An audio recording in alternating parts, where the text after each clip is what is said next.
subscribe to James the Sheriff Dixon, you motherfuckers. This is Fun Times with the Sheriff, Season 3, Episode 9, the first part of the finale. I got my cousin Brent on. Say hello. Hey, how's it going, guys? So we're going to be talking about Mark Wahlberg movies. Yeah. He's a Detroit native. He's a good guy. Pretty prominent acting career. Like I was telling you earlier, I was just looking at his list here, and he's in a whole bunch of stuff, from action movies to dramas, or what I'm seeing here. Yeah, he's not a one show or a one note pony. He's definitely got a diverse portfolio when it comes to acting. So there's got some good dramatic roles, a lot of good comedy roles, like from Ted was a pretty funny movie. He's got a couple of comedy relief roles that are pretty good. Dramatic. The movie Four Brothers was actually a very good movie. But yeah, no, he's very diverse, and again, he's a Detroit native, which is always something that piques my interest. I love to see local boys doing good. So Yep. He's made a hell of a career. Oh, I'm looking at, he was in the Planet of the Apes movies, the ones from the 2000s. Yep. Yeah. He was.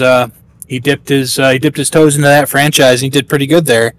And he's a good, serious, dramatic actor. But the thing is like he's so personable that it's funny, or it's cool to see him be like dramatic, but he's also like he can bring a little bit of comedy, but like a deadpan comedy. Yeah. So he's not. Like I was saying, he's not. Some of his movies can be like either hit or miss, like the way he goes with his acting wise. Oh yeah, absolutely. He's just like any other actor. I mean, there's been flops as well as things that Shooter, Four Brothers. Those are really good, strong, powerful, dramatic roles of his. Some people didn't really like the movie Ted. They didn't like the two Ted movies. Not that there's anything that I can necessarily say were wrong with them, but I mean, there's that movie with Will Ferrell that he did back in 2015 called Daddy's Home. Oh, I've heard of that one. Yep. It's kind of a sillier role for him. There's another one called he was in Transformers. The last. We talked about that with when we did Michael Bay, but like I have hot takes on that one. You know that. Oh, absolutely. The Departed. He was crazy good in The Departed. He seems to have a really good niche for playing like a Brooklyn cop. He's very good at that. Oh yeah, and they keep. What was that cop one he did with Will Ferrell? Shit. The other guy. The other guys. Yes. Excuse me. Yes, I think that's one of my favorite ones of his. Yeah, I've watched that movie way more times than I care to admit, and it definitely makes me laugh pretty much every single time. It's because Will and Mark have that deadpan serious delivery that like they can hit a punchline or deliver just like a completely off the wall statement, and it's like this guy's speaking facts, but I know he's joking. Just like in the movie The Happening. Oh my god, that movie was ridiculous. It's the trees. The trees are doing it. You want some hot dogs? That's all I remember about that movie. The trees are angry, and everyone's killing themselves, and there was a weird dude with fucking hot dogs. He's eating hot dogs out of a package. And they're traveling across America with that guy. Yeah. Yep. And then he's talking to a fake tree for like 5 minutes. Yep. So, but yeah, no, there was the Planet of the Apes movies were pretty good for him. They were, a pretty serious role for him. There was a really good one that they did about a deep water drilling operation that caught fire called Deepwater Horizon. That movie was very good. It wasn't a documentary or a mockumentary. It was kind of like a dramatic movie produced based on a true story. Yeah. And he was a solid performance in that as well. So, but yeah. No, he's definitely had some, not a whole lot of flops, but just like some movies that were definitely better than others, I would say. With how big of a list of stuff he's done, yeah. Yeah, I mean, he's got at least 30 solid A-list titles to his name, a couple of smaller roles, but I mean... So there was some interesting stuff you were telling me before, how he started. Do you want to tell me more about that? Well, yeah, like I said, he's a Detroit native. It's really cool that a guy from this neck of the woods has made it so far in Hollywood. He didn't start out acting. He started out in rap, as far as I know. Oh, he's not a Detroit boy. I'm so sorry. He's actually from Boston.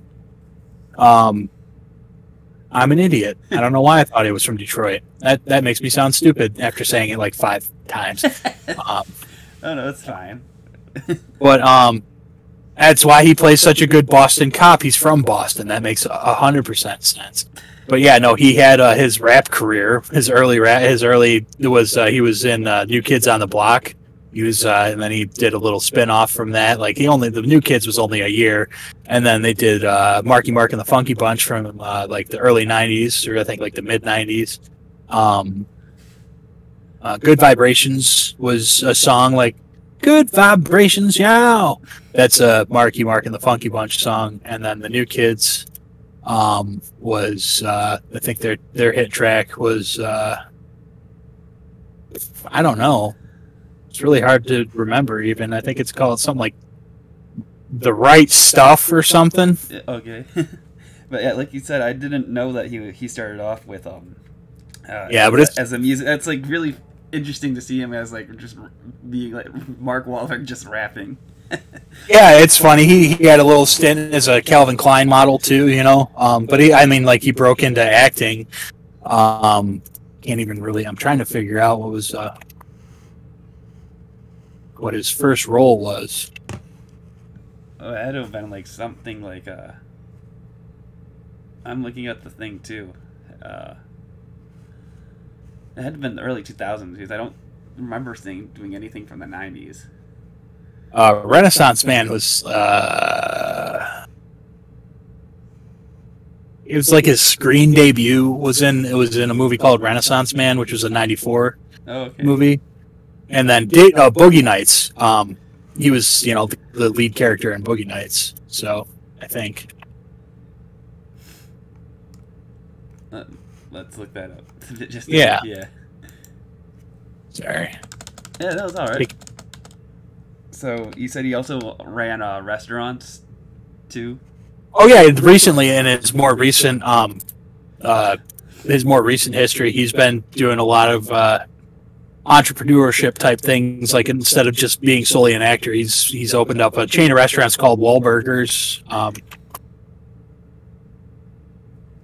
Yeah, and no, he did star in Boogie Nights as yeah. He was yeah. Let's see here.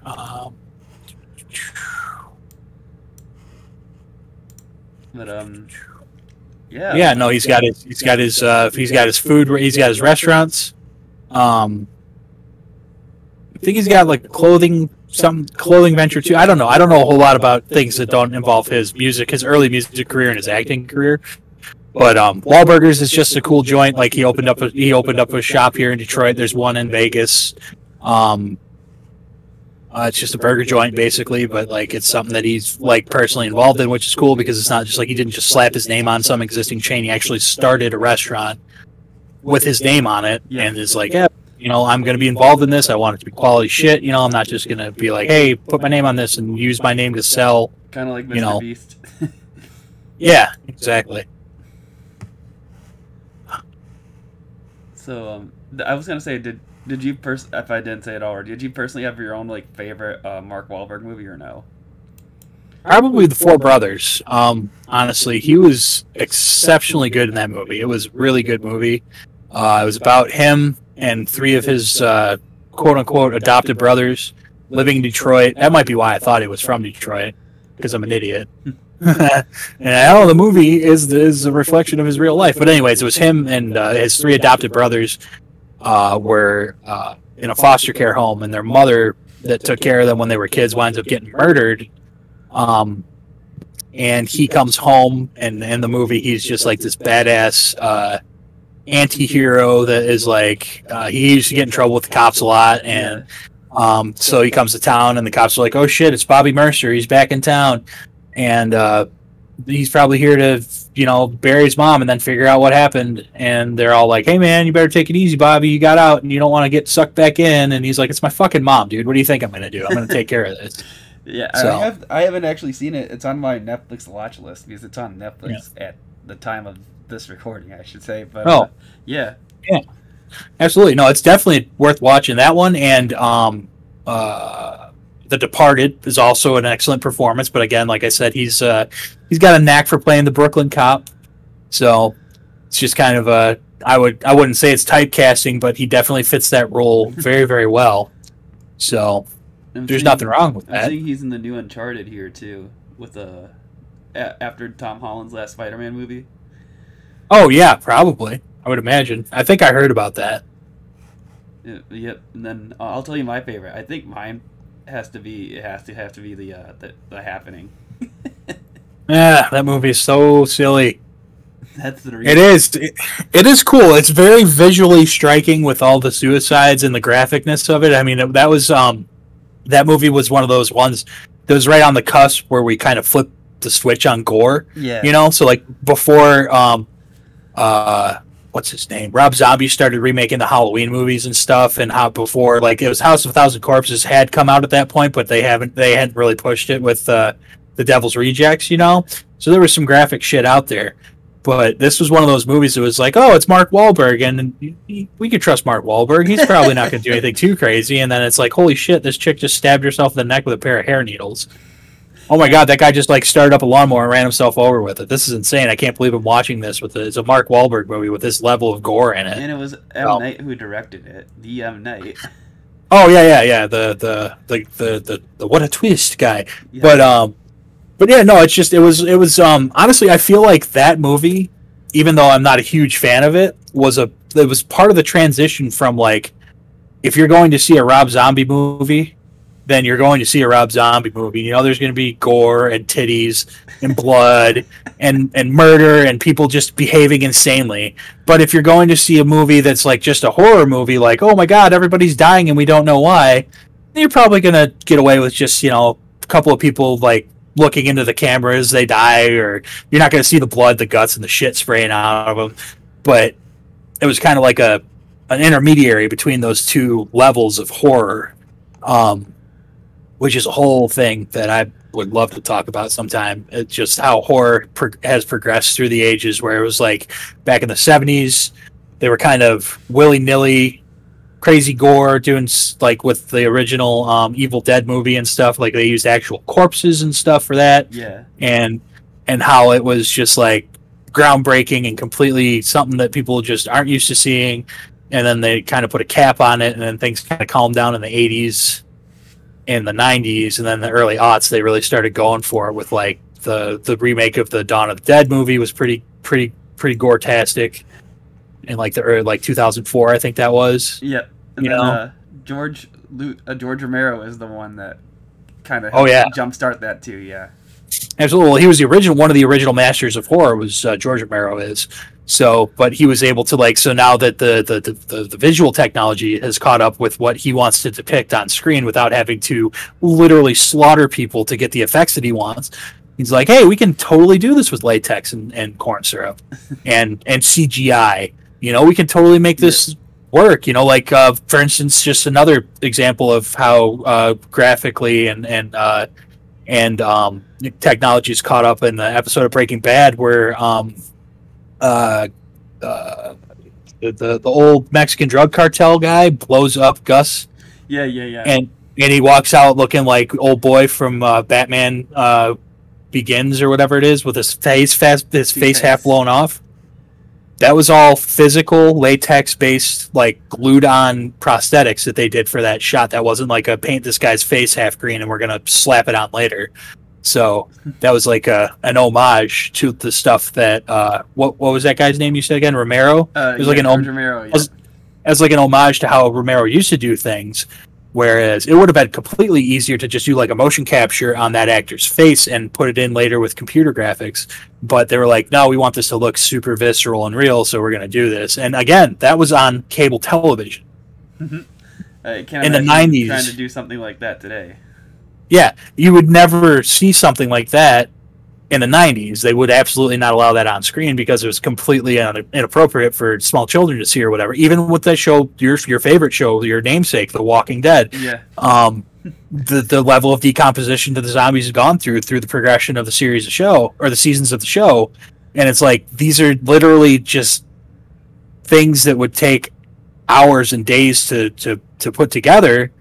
And it's like, again, this is all just these are literally background actors instead of leading people getting that level of attention and makeup. You know, they're doing it as ambiance because they can, because that's how advanced it is now. And it's crazy to see that. I don't know how we got off on this tangent, and I apologize. We were talking about Mark Wahlberg and Four Brothers and The Happening. Oh, The Happening, yeah, with the goriness of The Happening and the how it was not as crazy as a Rob Zombie film, but not as PC or easy to digest as like other horror movies from the 90s. Yep. So, like, the 70s was a shit show. It was literally whatever you can think of to do, we're going to figure it out and we're going to do it. And then the 80s and 90s kind of backed off. It was more in the action, you know, like the gunshots and people's heads getting blown off and stuff. They were doing stuff like that. But then, like, the goriness came back in the early 2000s, maybe even a little bit in the late 90s, but more in the early 2000s, I would say. So, yeah. So I think we covered everything, because I'm looking at the list here. I think we did, and we're approaching the time frame here. Right on. Yeah, again, and the other thing to mention is dude's really fit. He's taken... I'm a straight man, but he's a very handsome fella, and he's got a very fit body, and he's taken it for a guy that is an actor and also runs a burger chain and a bunch of other things that he does. Yeah. Dude takes really good care of himself, and that's pretty impressive to see. He hasn't let himself slip by the wayside, you know? Yeah. He's like, he's definitely not taking it easy on himself, that's for sure. He does, it seems like a lot of the things that he does, he tries to take very seriously. Yep. So is there any like final word you want to say before we end it? I don't think so, man. I want to tell you, definitely for sure, watch Four Brothers, and what was the other one that I was talking about? You like The Happening. I just recommended the Four Brothers, and Ted's ridiculous and funny, but that's because Seth MacFarlane is involved, and anything Seth MacFarlane touches is ridiculous and funny. Yep.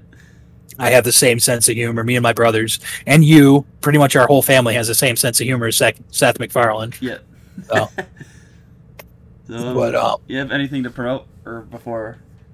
Oh no, like I said, all the other times we talk, I don't do anything other than work. So unless you need bolts or want to come buy gas for me in Chelsea, you know, I'm just, you know, stay off drugs or stay on drugs. You know, just do the right amount of drugs. Don't do too many or too few, I guess. All right. So thanks for coming on. No problem, man. Thanks for having me. It's always a good time talking to you, buddy. This is Fun Times with the Sheriff, Season 3, Episode 10, the finale. I got Eric Baudour back on, and what are we going to be talking about, Eric? Oh, I'm excited. This is one that we've been waiting on. We're going to talk about M. Night Shyamalan, and very interesting producer-director who I think has a touch, but is just really hit and miss, I guess, would be the way I think is like, that's like a nice way of putting what he does. Yeah. What would you say is like do you just want to jump right into what would you say is the worst one he's probably done? Oh, boy, I think man. So here's, oof, boy, that's tough, because I think that the go-to is Avatar, and I think that's because now hear me out. I do think that that's because people have a fondness for Avatar: The Last Airbender, right? And like, pedestal. The source material is such a beloved thing. I think for a lot of people. For me, it's not something that I'm particularly fond of one way or the other, so when I watch Avatar: The Last Airbender, I just kind of see a bad movie. And that's just that's sort of what it is. I think his worst movie is After Earth, which a lot of people forget about, and I think and I think that's his sort of like the culmination of everything that he doesn't do well. I think it's really out of his scope. I think it's really out of his...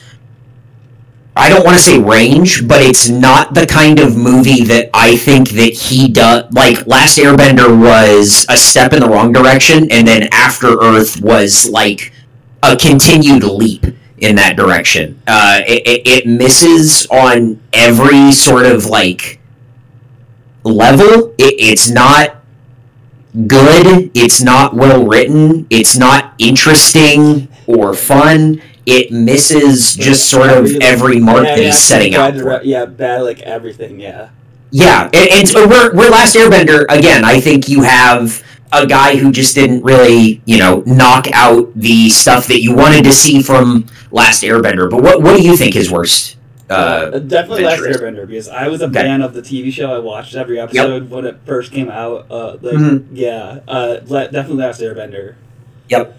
Yeah. So and you'd call yourself a big Last Airbender fan, right? Like that definitely has a lot to do with it, because he just didn't nail any of it. He's did you know for that movie he pretty much looked up the cast on YouTube, you know that, right? As like a fun fact. Are you serious? Like, no, like the main kid, they were like bragging about that. They found like the main kid because the cast was going through like YouTube and they liked his karate stuff, and that's like we got him because of the YouTube stuff. Yeah. Oh my god! Okay. Is that kid in anything else? I don't think so.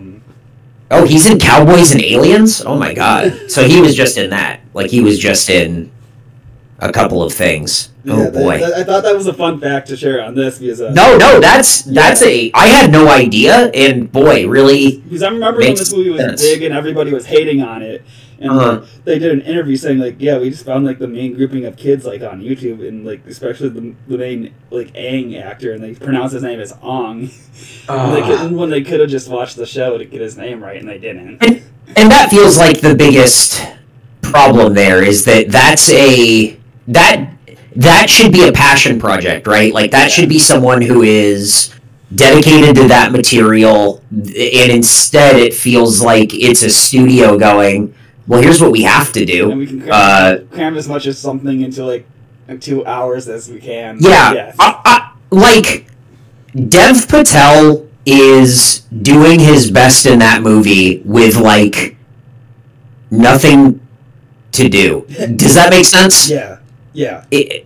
It's like a real bummer, and I like Dev Patel a lot. I feel like everything that he does, even like Green Knight, which is a movie that I didn't love, he's still very good. Like he's always very good at everything, and it feels like what a waste of him in something. You're talking about Zuko's actor, yeah. Yes, yeah. He's very good. He's just just nothing to work with. Like what are you supposed to do? You show up and you just go. No direction, no direction whatsoever. Yeah. And so that leads me to my point. This is my take on M. Night Shyamalan, and I'm curious to see what you think also. I think M. Night Shyamalan is a guy he's a good producer who is a very good director when he has limitations and a young crew who's hungry. And what I mean by that is when he is given a lot of money, a lot of budget, and a lot of people who can take care of stuff for him, cinematographers, strong assistant directors, things like that, he does not give a strong performance as a director. He does better with a smaller budget, with something like Unbreakable, Sixth Sense, Signs, Split, The Visit. The Visit was like his comeback, and that's kind of where I figured out like how I feel about this guy. He is very good when he's working with a crew of a bunch of people where they're going, this is my first movie or this is my second movie. Yeah. When he's working with a whole group of people that are seasoned vets, he doesn't deliver. Mm-hmm. And I think you're seeing it. It's really a bummer because you're seeing him do it again. Like the exact framing that he did with Sixth Sense, Unbreakable, Signs, and then it starts going to The Village, Lady in the Water, and The Happening, and you just go, what is going on? That follows The Visit, Split, Glass, Old, and now it's going to be whatever this Knock at the Cabin is. And it's like, oh, man. I don't know. How do you feel about that? Do you think I'm off on that? Do you think I think there's any credence to that? You're completely right, because in his earlier ones, he had like nothing. He wasn't like showing up in it as like a cameo or anything. Because I told you, I rewatched some of them. And he's like barely in them, and like his newer ones, he's like I watched Old, and he's in like half of that movie as like he's like the twist in that movie. He's like the twist in that movie. Like what? He wrote himself. That's wild. He wrote himself as a twist when he normally makes up his own twist. Yeah. Yep. And it's like, oh, don't do that. And I think that's sort of where he misses, where he's sort of like, where he's a guy who he writes, I think, all of his stuff too, and also did the screenplay for Stuart Little, which I was looking at that, I was like, really? He did the first one? Yeah, isn't that insane? Yeah. Like, he did Sixth Sense, and it came out in 99, and Stuart Little, he did the screenplay for, so he must have done those at the same time, and then when he was done with Stuart Little, he must have just gone, I'm never fucking writing anything like this ever again. I will say that he also did the story for maybe the funniest movie I've ever seen in Devil. Have you ever seen Devil? Yes, where they're trapped in the... yes. Oh, my God. There's a line in that movie where people are, like, dying and everyone's going crazy or whatever, and then somebody just goes, we have to consider the possibility that there is devil on this elevator. And it is, like, said in all seriousness, and that's the coolest thing I've ever heard. That's incredible. I was hoping you could bring this up.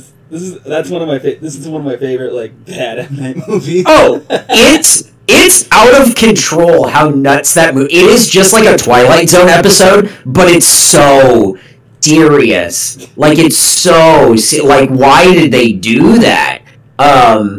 It just all reeks of like, oh, why? However, I do think that the guy who directed that was also the guy who wrote like those quarantine movies. Remember those quarantine movies? Yeah. There were like two of them. There was one that was like fine, and then there was one that was like not good at all. But he did that, and that is sort of like, I think you just kind of find your niche in horror, and then you stay there, which M. Night Shyamalan feels like he should do, and then he like starts spreading his wings, and you go, no, put those wings away. Like, stay small. I wish he would just stay small. I wish he wouldn't make a movie over 30 million and like really just fucking knock it out of the park, right? Yeah. Like, God, wouldn't that be great? Yeah, like you were saying, like Signs is like another like good one that he did. So that movie's really cool because that's Signs is a great movie because it's M. Night Shyamalan watching a lot of Hitchcock and then going, I can do that. Yeah, I can do that.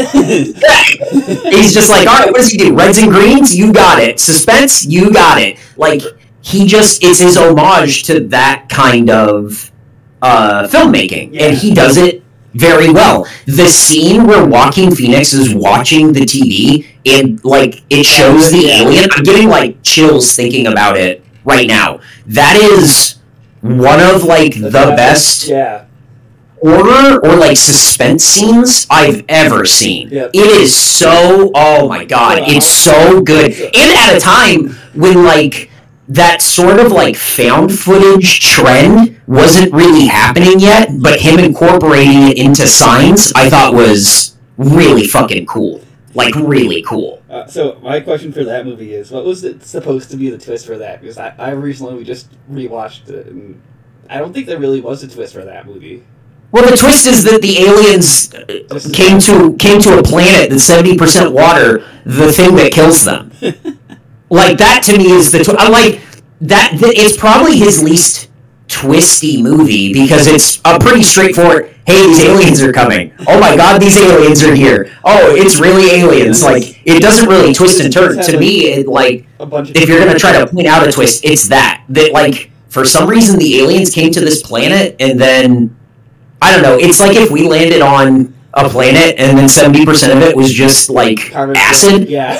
Yeah, and you just go, oh my God, what have we gotten ourselves into? What you've gotten yourselves into is a planet full of acid. But I think that it's supposed to be less about, I think it's less of a movie about a twist or horror or whatever, and it's a movie about faith. I think that's what it's supposed to be. It's a movie about like refinding your faith and moving on, and sort of like.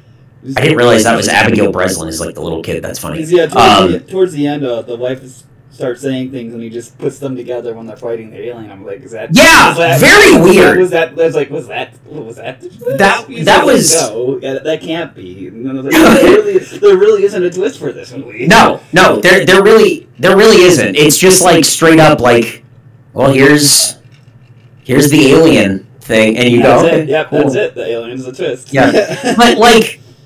What was the Lady in the Water one?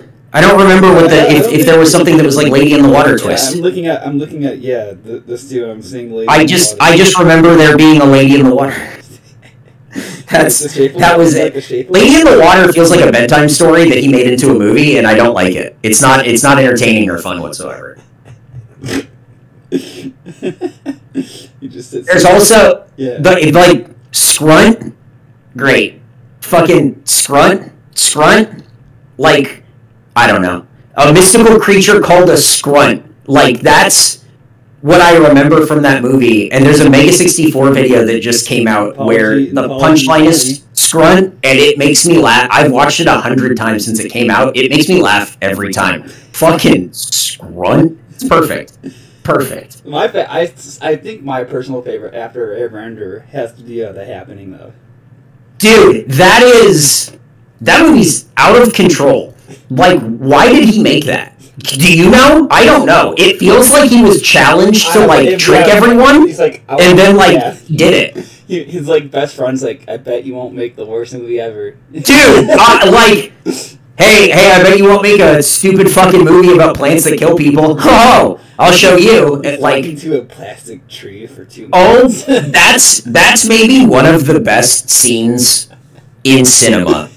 Like, the whole movie, I think, is people sitting in a room and going, man, isn't it crazy how, like, bees are dying? And then that thread just keeps getting pulled until it becomes plants kill people. And then the movie gets made. But when he walks up to the plastic plant and he just goes, maybe we shouldn't hate each other. It's just like, whoa, hey, we're not gonna do anything. We're just leaving. We're walking through. And then it's like his hands are up like he's surrendering to a plant and the plant's fake. Yeah. Why did you make this fucking movie, dude? That's incredible. The hot dog guy. That's incredible. That's awesome. Eats, like straight up like cold hot dogs. Yeah, like, oh my god. Really, like, what year did that come out? It was 2008. That was Zooey Deschanel at, like, the height of Zooey Deschanel. Yeah. And then it feels like after that, it was like, you do TV, sorry. It really, like, she was in movies. She was in... Oh, you're talking about the wife in that. Yes. Yeah. She was in movies. She was in, what, I'm looking now, 500 Days of Summer was, like, the thing. Yes, Man, yeah. And all that stuff. But, like, The Happening was such a, like, nope, sorry. You do TV. You do New Girl. Enjoy. And then that was it. It was like, damn, really? All right. I'm still looking at this list, and the most shocked one I'm still on is the Stuart Little thing, like... Come on. Isn't that crazy that he, like...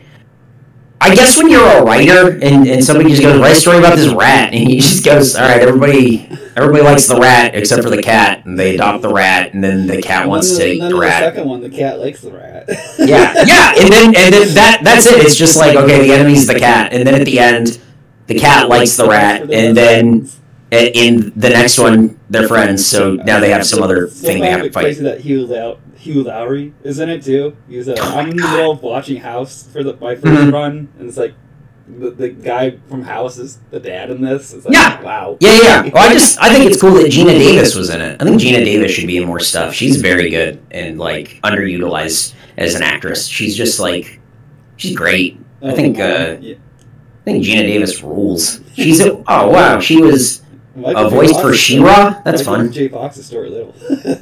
Yeah, man. Yeah, Michael J. Fox is, like...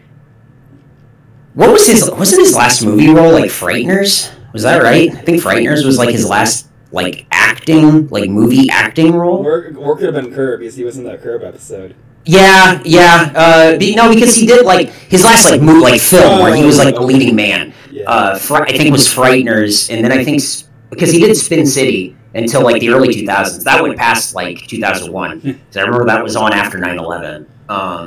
I'm looking at his list just to be sure. Yep, Stuart Little It would 2. have been 96 Frighteners. Yeah. And I'm looking at like the other movies, and it's like other than like voice acting stuff, I think that's his last that's like his last major motion picture. Or starring in like TV role. shows as like a guest actor. Yeah. A lot of TV show stuff, which is like, cool. Just to cash the check. Yeah. Good for him. Show up and be Michael J. Fox. Everybody loves Michael J. Fox. Like, what he's going through is horrible, and if you feel terrible, and you just want to see Michael J. Fox succeed, and I think that's great. I think he's he just seems like a cool dude. He's Stuart Little, baby. He's great. Okay, I gotta ask you about back to Shyamalan. How do you feel about the Unbreakable universe that he was trying to like create, and kind of where it ended up? The only one I have not seen is Glass, where they're all together. So oh really? Yeah, I have to watch that one. So like I said, this last week I was like in the middle of just watching his worst stuff. Yeah, there you go. There you go. But I don't mind it. Like all my cousins like the Unbreakable stuff. It's just like the opposite of Marvel. Oh, big time. Well, the thing is, I think that you really before you really form an opinion about how you feel about it, you should definitely watch Glass and let me know, because it is like Split was fucking cool. Yeah, like I think Split's probably my favorite of the. Yeah. Oh yeah. 100%. And don't worry, you'll still feel that way after you watch Glass. Don't have no fear. I know because the guy is in it. I think as the villain. I think because I remember seeing a bunch of the trailers. Yeah. Yeah. James. So it's like a continuation of. So it has everyone from. Yeah, the other movies. Yeah. Yeah. But like James McAvoy is just like, all right, I'm gonna go nuts and Split. Like watch me. Like just watch me do me, dude. And then he like just goes for it, and you're like, well, this guy fucking rules. And I know so Sam Jackson I do think plays a great Glass character. Yeah. Yeah. Like. You cast a different actor in that role, and I just don't know that. I don't know that it succeeds the way that what I mean. Yeah. Definitely, it's like I don't want to say that M. Night Shyamalan didn't have anything to do with it. He's the director. That's what he does. He directs the actors to get the performance that he has a vision for, that they're trying to find. In like that same space. That totally makes sense. He directs it, but he doesn't really give much of a like do this, but he doesn't say like how or whatever. Yeah. Yeah, right. Because he's trying to directors have different ways of trying to get something out of people or whatever. Like he could be trying to direct a feeling, or he could be like. Showing like here's what I'm looking for with these splits. Here's what I'm looking for with these characters, and it's up to McAvoy to kind of like find that and do it, but to make it believable. And James McAvoy is a very good actor. Like he's a very good actor, and I just don't know. Although he is Romeo and Romeo and Juliet, it's just something to consider. It's just like I don't know, man. Like. He's just so good, I don't know that movie succeeds without him. Yeah, I kind of agree, yeah. Mm-hmm. He's Professor X. Like, that's so weird that, like, they did that. And then also, how did they fuck up X-Men again? Like, how did they do that? Are you talking about for the last one the very last one they did? Yeah, like, how did they do that? Like... How did it start so strong? Well, and then Dr. not. Strange, we talked about in our unscripted podcast that we do now. Doctor Strange, they're bringing back the X-Men to do it right. Okay, so is that true? Do you think that's happening? Yeah, because Hugh Jackman's going to be in this next movie. That's crazy. Like and Deadpool. Wow. Deadpool's going to be in it too. Okay, so that Is that confirmed that it's happening, or do you think that's happening? Ryan Reynolds is pulling a Andrew Garfield where they like did the test footage and they said they weren't going to use it, but like yeah, there's like pictures out there and yeah. Wow. Okay. All right. I mean, how do you feel about that if they're gonna do X-Men and stuff again? I mean, like Logan's my favorite. Like, I didn't bother to rewatch any of the original X-Men for Doctor Strange. Right. But I wouldn't mind it. It like X-Men 1, not very good. X-Men 2, probably the best of those original movies. Yeah. X-Men 3 is like borderline unwatchable. It's really crazy, and then they rebooted it, and like First Class or whatever was fucking like that was really fun, and they were like doing stuff with those characters, and then it like just fell off a cliff again. Like I watched that fight between Angel and Nightcrawler where they're inside like the electric the cage or whatever. Yeah. That is some of, like, the worst filmmaking I've ever seen. Like, that is, like, some made-for-TV bullshit. I can't believe that's on the big screen. That's out of control. It's like a CW show. Yeah. It is! It's exactly like a CW show, dude. Man, brutal. Man. I think we're approaching that time already. Wow! See, that's what I love about the show is, like, before we even get going, we're done because this rules. Like, look, we went all over the place. I love using Shyamalan as a springboard because he has so much weird stuff. Yeah. That it's interesting, and you kind of see where else it can go and like what else he's done. I want to know. Okay, gut check. Knock at the Cabin is his next movie. There's no plot synopsis that I'm aware of. However, Dave Bautista and Rupert Grint are both in it. Is this going to be a good movie? No. I'm just... Oh, wow! Alright! Okay! What if you just said there's no plot synopsis? What if there's just straight up no plot? He's just gonna... Yeah. The actor's nothing, and you like... Start rolling. This is and action. His film for that because Dave Bautista was in that Army of the Dead movie for 2 hours, and there really wasn't a plot for that, and everybody. No, there was not. Man, so that's funny. That's as soon as you brought that up, I'm like, no plot synopsis. Love it. Love it. Yep. I love that. That's your gut check on it. Is just like, nah, that's cool. I love it, man. See it because it's M Night. Yep. Yeah. Right. Like whatever.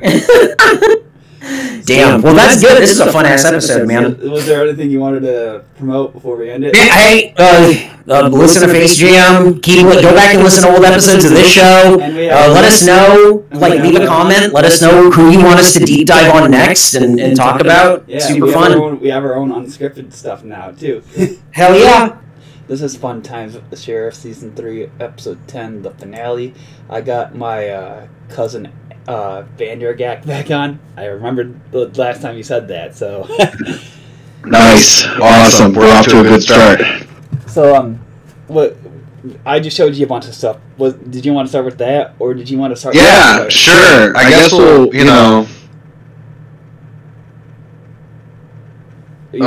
my thoughts on Jurassic World movies Jurassic Park movies were formed years ago, so I think I want to respond first to this so Jurassic Park Come and Learn with Pity thing we just watched because... No, let's start with Jurassic Park before we do All right, we'll start with Jurassic Park. Or we can just go through the order that you pitched a good order, so we can go with Doctor Strange here. Yeah, okay, all right, yeah, Doctor Strange. Because I told you this is the movie that I am most anticipated for this summer. Why is that? Because WandaVision was the very first Marvel TV show ever because of the COVID shit that's happened, and I really like that, and Wanda is my second favorite character after Doctor Strange since they killed Iron Man. So that, and there's somebody... Wait, they killed Iron Man? Yeah, since they killed... Oh, fuck! I'm sorry, I shouldn't swear. You can swear on this channel. It's not good for my brand. I don't know, maybe my brand should have more swearing. Yeah, yeah, Doctor Strange and Wanda are my two favorite characters, which is why I'm because I know this is gonna be like a Civil War thing because they're gonna fight each other in this. It's like I'm tied because Wanda's just looking for her kids in this movie, and Doctor Strange is I don't know what Doctor Strange is gonna do in this movie. That's the thing.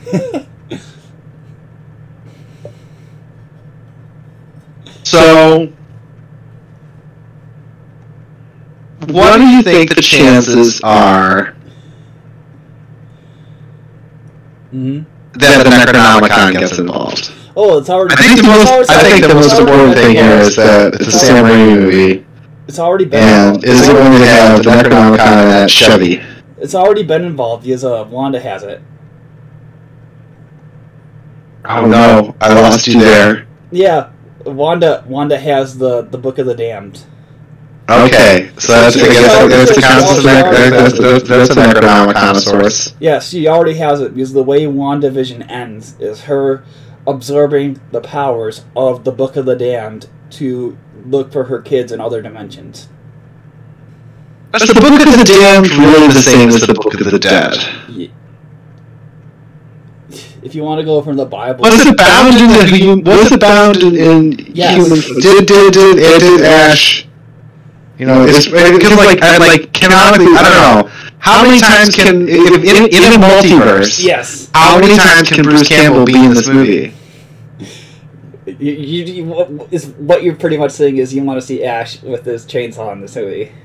No, I want to see Briscoe County Jr. and I want to see Ash, of course. I mean, but the TV show Ash, you know. Yeah, I agree with you. The TV show Ash is the best Ash. Yeah, I watched. He's a little more down on it. He's a little more down to earth, you know. He's laid back. Yeah. Yeah. The lived experience. It's important that carries through there. Yeah, there's a lot. There seems like it's going to be an exciting thing, you know, like. But for this to be my most hyped up movie for the summer, yeah.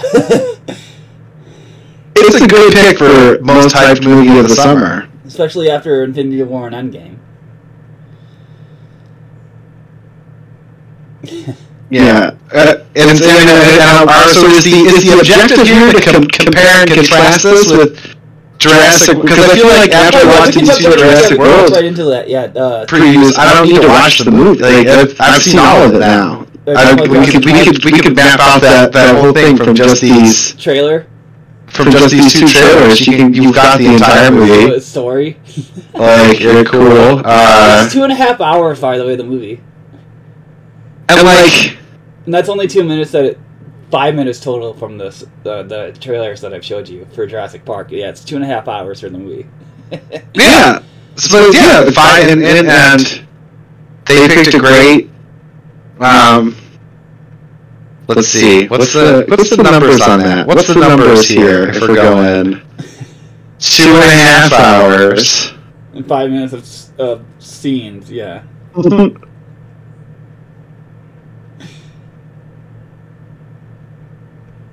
So they basically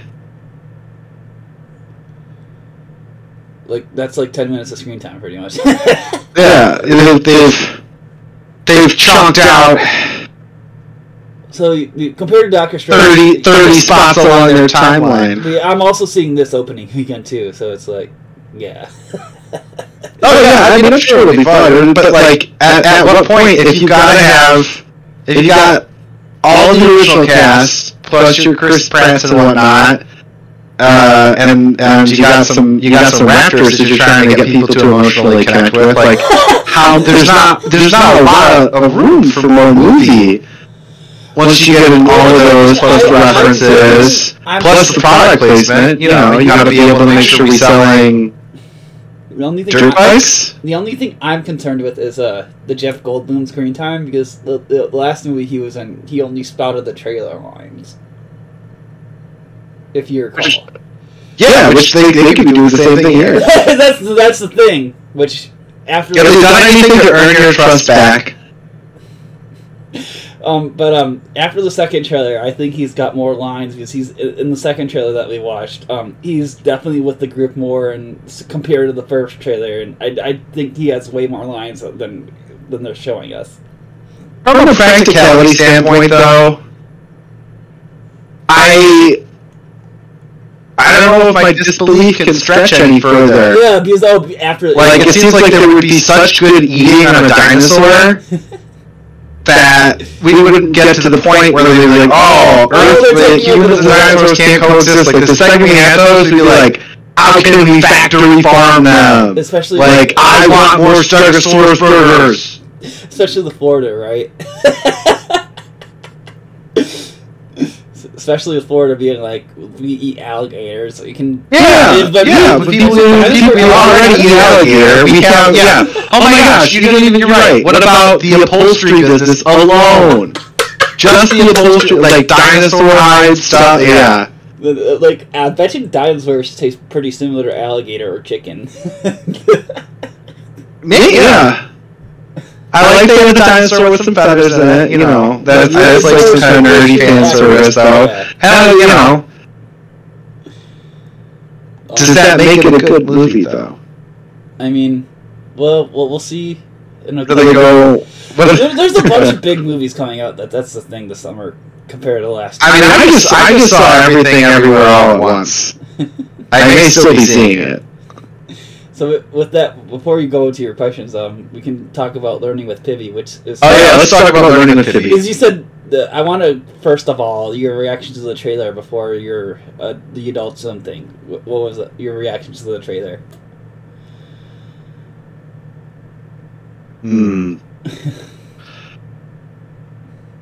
It's hard to separate the two now, having seen... Back to back? Yeah. Having seen those things back to back, because, like... It's the same thing, pretty much, yeah. No, well... I really like Adult Swim, like... When I tell people to... Off the air... Yeah. That like, data matching... Like... They're, you know, all those... Well, did you see? No, when it's are great. Adult Swim has continued its evolution. It's good to know that Adult Swim is out there continuing to do weird stuff. But just I'm so cynical now that I can't not see it as an IP flex. You know, that they're like, check it out. We own these. We can mess with Hanna-Barbera cartoons. Whatever we want. It's like a threat. Yeah, you're doing that. Like it's like the Multiverse of Madness stuff now, where it's like. Yeah, are you trying to create some kind of overarching theme with this here? Oh, you're seeing that, are you? Yeah. That's good. Your episode construction is getting strong, dude. This is a solid. Now we're metagaming the interview process. But it looks like it'll be a fun show, and it seems like it's, you know. When I tell people, I haven't watched a lot of Smiling Friends. But, you know, I think there is a... You know, somebody who's like, studied kids' books and stuff. Yeah. I'm very passionate about that. Turning it, like I told you, it was like turning a kid show into being like Deadpool or whatever. Oh, I don't know if... Because, like... She was breaking the fourth wall and whatever, and the... Yeah, I thought this thing is, you know... I like Deadpool. Deadpool's great. You know... Deadpool didn't invent breaking the fourth wall. I know that, yeah. William Shakespeare did! But I'm just saying, this is my most, like I told you, my most, like, next type show since The Walking Dead is ending in October. I think this is a hilarious pick for your next show after The Walking Dead. I'm excited to see what hat you pull out of it. Or like, what hat you're going to pull out of your hat. What next vest I wear.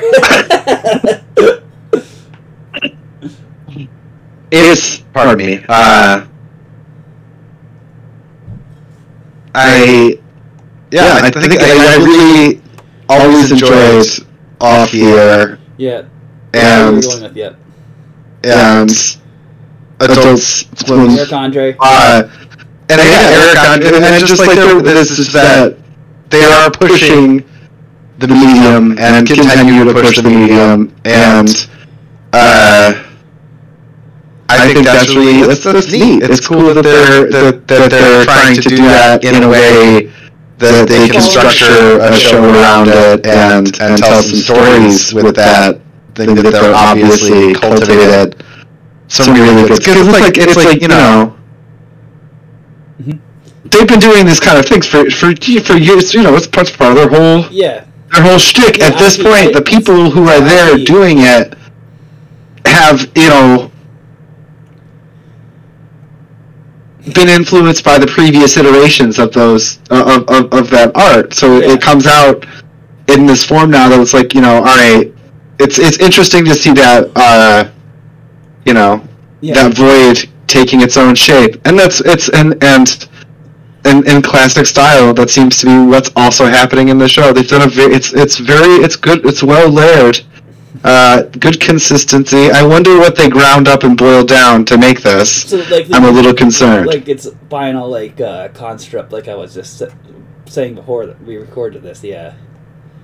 So what do you think is the appeal to meta characters, fourth wall breakers? Why do you hate the fourth wall so much? Before we go into your question thing, I was gonna say I say to watch the trailer first, and then watch like what you did to other people that have not ever heard of this. Oh yeah, if you like, the glitches are awesome. Like if you don't know about like viral marketing and if you don't know about like adults who make fools thing, like. You'll be like confused. Like watch the trailer and then you'll like then you'll understand. Yeah, you know, I think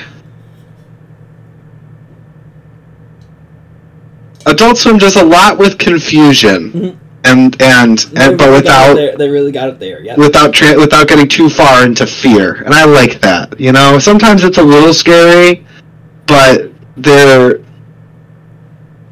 you know, there's an element there of telling scary stories. You know, it's frightening, but you are safe. Adult Swim would never hurt you, or would it? But with this show, it's the opposite of that. I don't know. You know, they're trying to up the game. They're going to start coming into your house and messing with the settings on your TV while you're asleep.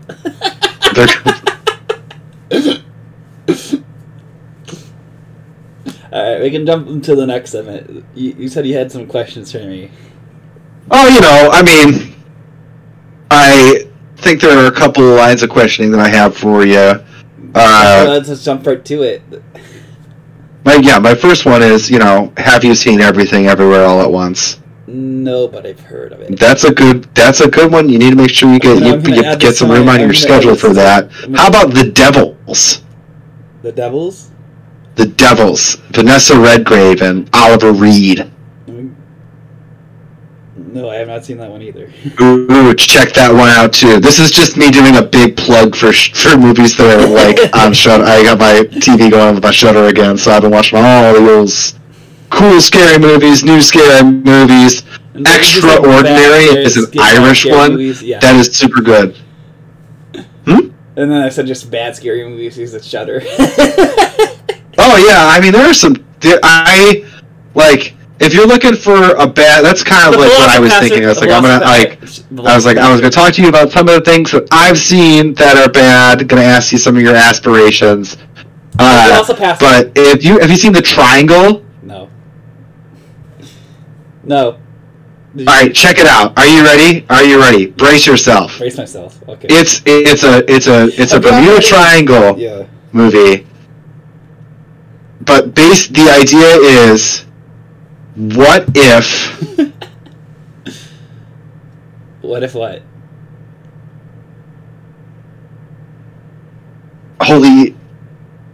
Give me a second here. So, what I was going to say was Velocipaster, my favorite bad movie, like horror thing. Have you heard of that one? Ooh, Velocipaster's all... Yeah.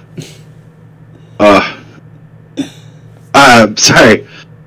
I got waylaid there by my own thoughts. Because I've got my notes out of order here. Bermuda Triangle movie. Yeah. Most notable, because they just have a glitch in the Matrix style thing, so it's kind of in your multiverse theme here. But it's like at one point they just have a pile of corpses being eaten by just a million freaking seagulls. Because this time loop keeps resetting, but like it's missing a part of this area where corpses manage to get to every couple of timelines. It's very odd. It's like Birdemic.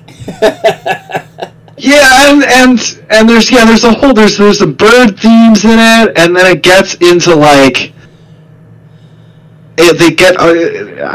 it's just very odd when you have characters that show up towards the end of a movie and be like, I'm here to take you to somewhere else. Without an explanation. I'm the driver. It's like oh, don't.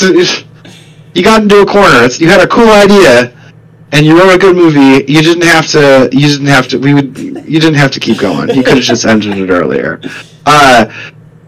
Which is sometimes how I feel about myself when I start talking. I watched The Serpent and the Rainbow. That was another solid one. But what the heck was the name of this? There was one I watched on Netflix about like marketing or whatever, and like they turn into horses or whatever. I think you probably heard of that. You know what I'm talking about? Oh, sorry to bother you. Yes. That was delightful. Oh, yes, that was weird. It was The Cellar that I watched. That's with Elisha Cuthbert, one from The Ranch. Yes. And it's the concept is, what if Schrodinger's box contained the devil? Aren't cats the devil anyways? Right? Yeah, no, they've totally forgotten. There's not a cat element worked into it. They just go like, it's the greatest execution of, we're gonna take an idea like Schrodinger's box. It's like, ooh yeah, the cat is alive or dead, but like, what if the devil was in there with it too? And it features like, scenes like, it's classic scenes like Elisha Cuthbert taking pictures of Hebrew above door frames in her house and then sending them to her assistant and be like, I found these strange symbols in the house.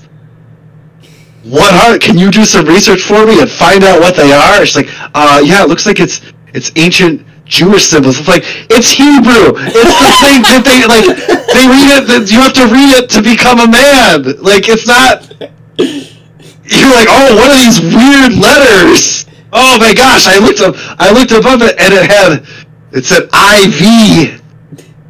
What's it mean? Am I supposed to be getting something?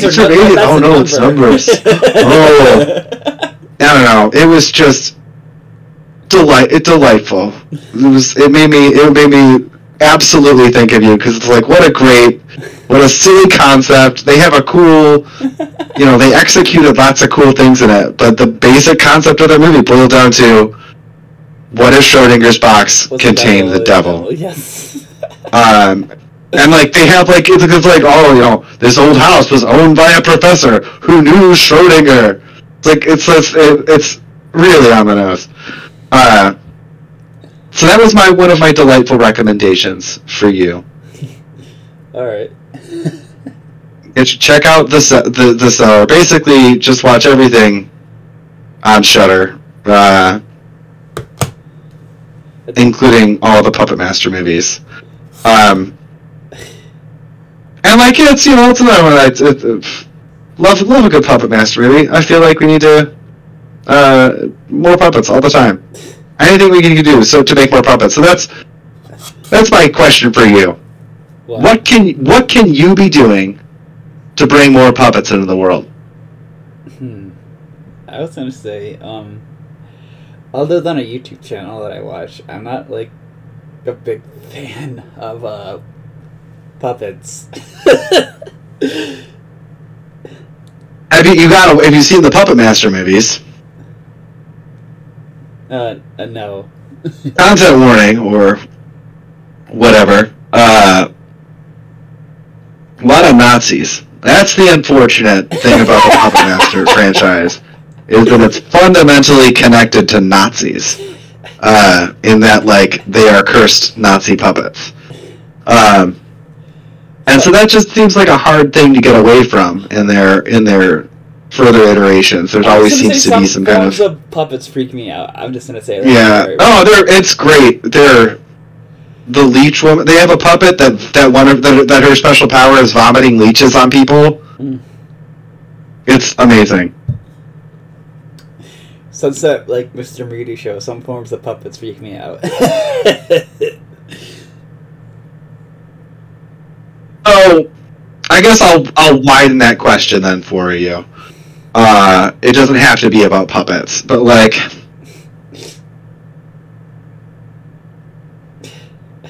what changes would you hope to bring about with your program? Like my channel? Yeah, with your channel. If you're like, if this is want to be a change I'd like to be seeing in bad movies, what would you like bad movies to start doing or stop doing?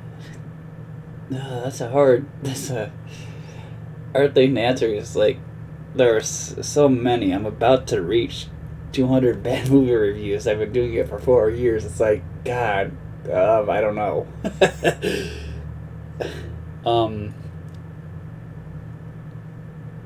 Like, do whatever Sharknado did, I guess.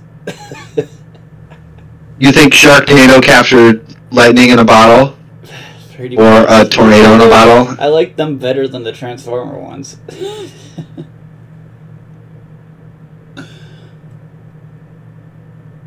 Yeah, I'm gonna say that, yeah. Okay, alright.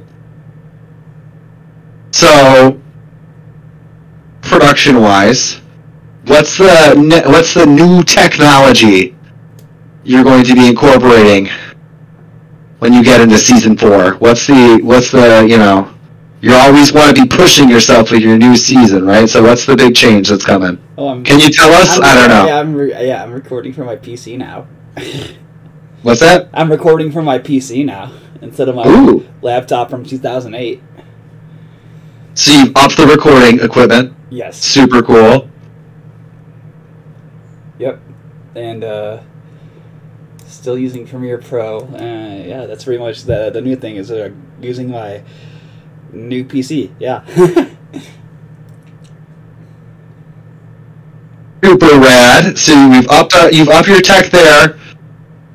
Are you thinking laser light show?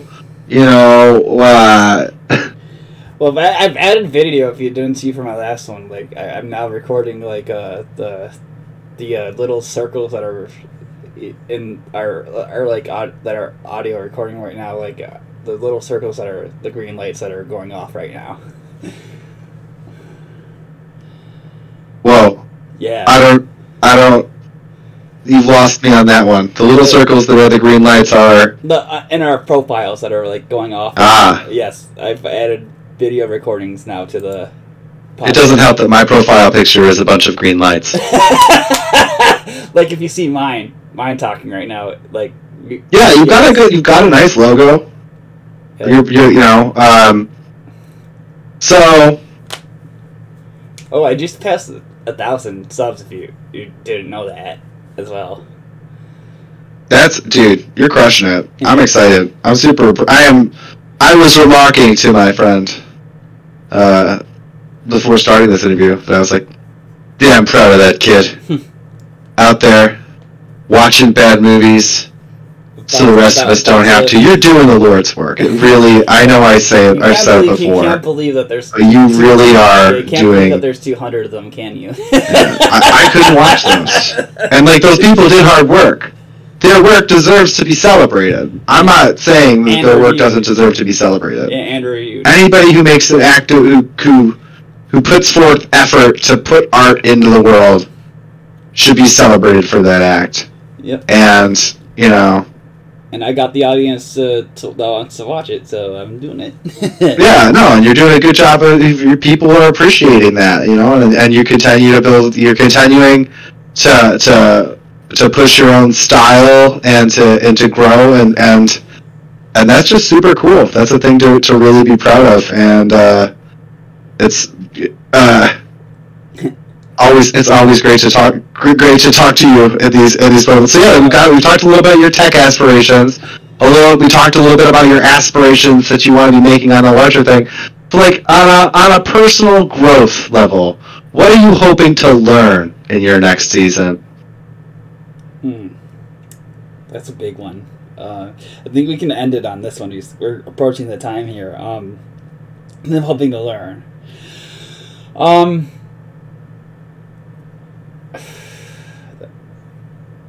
don't know. I've learned a lot. I don't know. I'll learn whatever I learn when it comes to it. Like I don't know. like I'm friends with that Rooster Teeth guy. I'm like hoping to learn producer guy. I'm hoping to learn some stuff off of him in the future. You know what I mean? Like yeah. Awesome. You're open to learning. You're ready. You are. You know. You've identified some people that you want to be learning things from, and you'll know when you see it. Mm-hmm. That's a wonderful mindset to have. I don't know what I'm doing ever, so it's definitely a mindset that I resonate with. All right, so yeah, we're at that time. Is there anything you want to promote or last words you want to say? Oh,